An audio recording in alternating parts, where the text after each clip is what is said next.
نحمده ونصلي ونسلم على رسوله النبي الأمين المكين الحنين الكريم الرؤوف الرحيم. أما بعد، فأعوذ بالله من الشيطان الرجيم. بسم الله الرحمن الرحيم. والذين آمنوا واتبعتهم ذريتهم بإيمان ألحقنا بهم ذريتهم وما ألتناهم من عملهم من شيء كل امرئ بما كسب رهين. صدق اللہ مولانا العظیم. حضرت پیر سید معین الحق شاہ صاحب گیلانی دامت برکاتہم، محترم پیر سید قطب الحق شاہ صاحب گیلانی دامت برکاتہم، جملہ متعلقین متوسلین اولاد و اجیاد حضرت قبلہ پیر سید غلام معین الدین گیلانی چشتی رحمۃ اللہ علیہ اور حضرت قبلہ پیر سید شاہ عبد الحق گیلانی چشتی رحمۃ اللہ علیہ. آج ہم حضرت قطبۃ العارفین حضرت اعلیٰ پیر سید مہر علی شاہ صاحب گیلانی رحمت اللہ علیہ کے مرکز مبارک کے سائے میں ایک ایسی تقریب میں جمع ہے کہ جس کا انعقاد صاحبزادہ پیر مہر فرید الحق گیلانی رحمہ اللہ عنہ کے لیے کیا گیا ہے. اللہ رب العزت کے حضور دعا گو ہیں کہ اللہ رب العزت حضرت صاحبزادہ رحمہ اللہ ان کے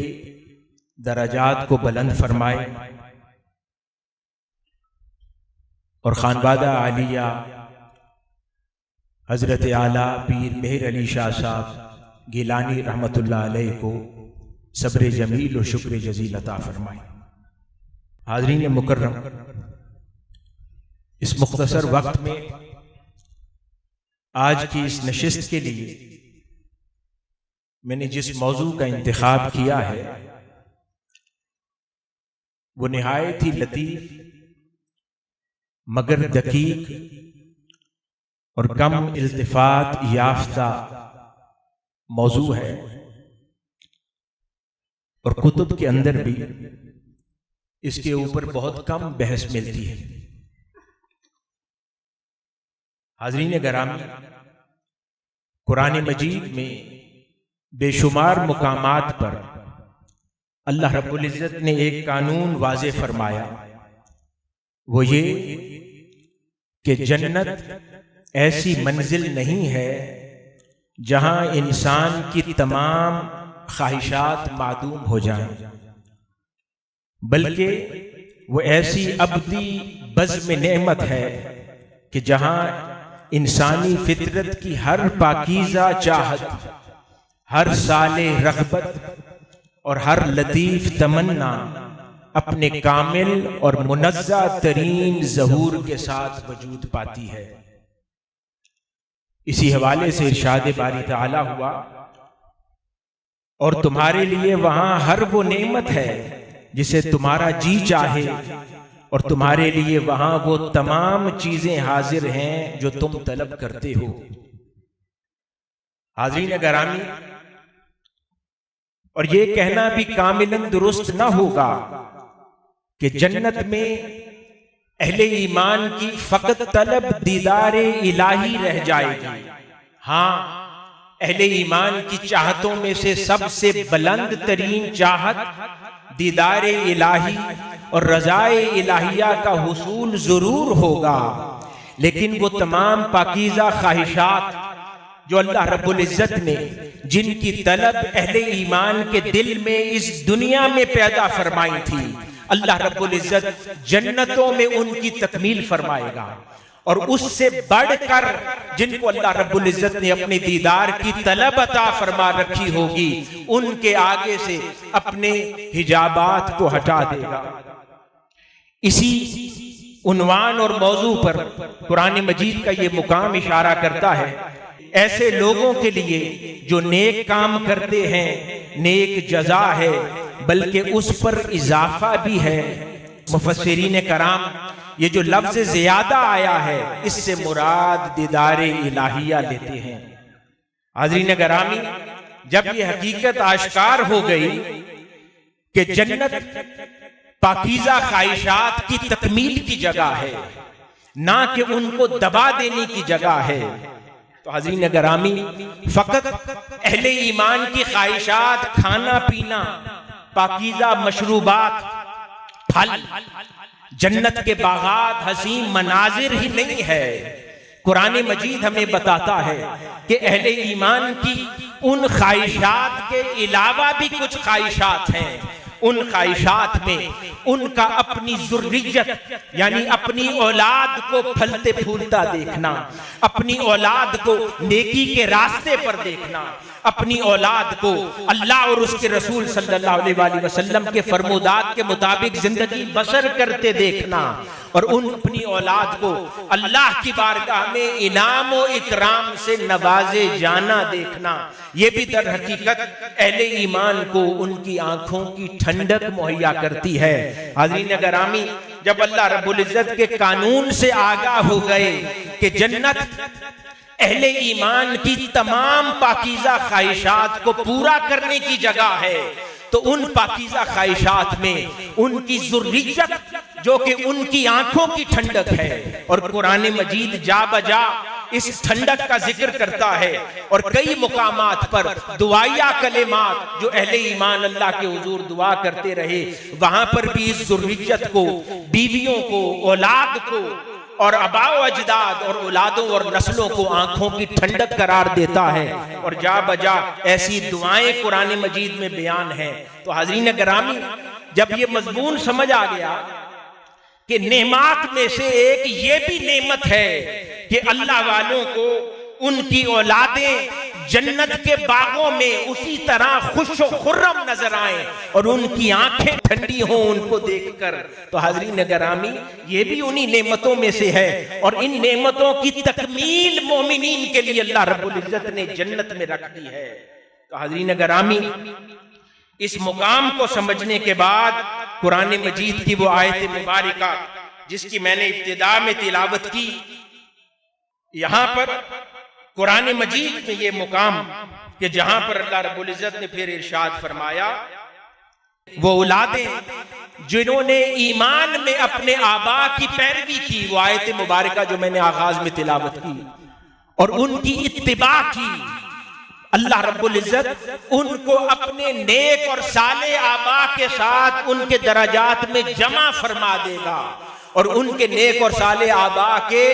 اعمال کے اجر میں بھی کچھ کمی نہ کرے گا۔ تو حاضرین گرامی، یہ اہل ایمان اور ان تمام بزرگان دین کے ان اولادوں کے لیے خوشخبری اور نعمت اللہ کی ہے کہ جو اپنے نیک اور صالح آبا کے ایمان میں ان کی پیروی کرتی ہیں، عقیدے میں ان کی پیروی کرتی ہیں، اور پھر اتباع میں عمر بھر ان کے رستے پر گامزن رہ کر اللہ کے دین کی خدمت کرتی ہیں، اور پھر ان کے رنگ و ڈھنگ کو اپنا کر عمر بھر اخلاص کے ساتھ اللہ کے دین کی خدمت میں مصروف رہتی ہیں۔ اللہ رب العزت نے ان کے لیے یہ قانون عطا فرما دیا۔ یوں تو قانون ہے کہ عمل سے بنتی ہے زندگی، جنت بھی اور جہنم بھی، یہ حق ہے، لیکن پھر وہ نیک اور صلحاء کی اولادیں جو عمر بھر اللہ اور اس کے رسول صلی اللہ علیہ وآلہ وسلم کے حکم سے اپنے نیک آبا کی ابتداء میں زندگی بسر کر دیتے ہیں، بھلے اجر و ثواب میں، مقام و مرتبے میں ان کے مطابق نہ بھی پہنچے، لیکن اللہ رب العزت نے فرمایا کہ ان کے آبا کے احترام میں، کیونکہ جنت میں ان کے آبا کی آنکھیں اپنے بچوں کو دیکھ کر ٹھنڈی ہونی ہے، تو اللہ رب العزت ان کے آبا کے احترام میں ان کے بچوں کو اگر اعمال میں کچھ کمی بھی ہوئی تو اللہ رب العزت ان کی اتباع اور ایمان میں پیروی کو دیکھ کر ان کو ان کے درجات میں اپنے بزرگوں کے ساتھ جمع فرما دے۔ یہ وہ کرم ہے۔ اور حاضرین گرامی، پھر اسی ذریت کے اندر صرف اس ذریت کا اطلاق اولاد پر ہی نہیں ہے، ہر وہ متوسلین میں سے شخص، ہر وہ شخص جو بزرگان دین کے تعلق رکھتا ہے، محبت رکھتا ہے، وہ بھی ذریت میں شامل ہے، کیونکہ بزرگوں کی نگاہیں صرف اپنی اولاد کو دیکھ کر ٹھنڈی نہیں ہوتی، پھر وہ لوگ جو عمر بھر ان سے عقیدت مندی میں وابستہ رہتے ہیں، ان سے علم کی دوستی میں جڑے رہتے ہیں، جس طرح جنتوں میں وہ اپنے مشائخ کو دیکھ کر ان کی آنکھیں ٹھنڈی ہوں گی، اس طرح جب وہ اپنے مریدین کی عظمتوں کو اور اللہ رب العزت کے انعامات کو ان پر برستا دیکھیں گے تو ان کی آنکھیں مشائخ کی اپنے مریدوں کو دیکھ کر ٹھنڈی ہوں گی۔ تو یوں آنکھوں کا ٹھنڈا ہونا اولاد کو دیکھ کر، اور آنکھوں کا ٹھنڈا ہونا اپنے مریدین اور تلامذہ کو دیکھ کر، یہ بھی جنت کی نعمتوں میں سے ہے، اور یہ نعمتیں اللہ پاک اپنے صالحین اور اولیاء پر جنتوں میں تمام فرمائے گا۔ حاضرین گرامی، اس لیے اللہ رب العزت کے حضور دعا گو ہیں کہ اللہ پاک اپنے اسی قانون فضل کے مطابق حضرت پیر مہر فرید الحق رحمۃ اللہ علیہ کو اپنے انہی صالح اور عظیم آبا حضرت اعلیٰ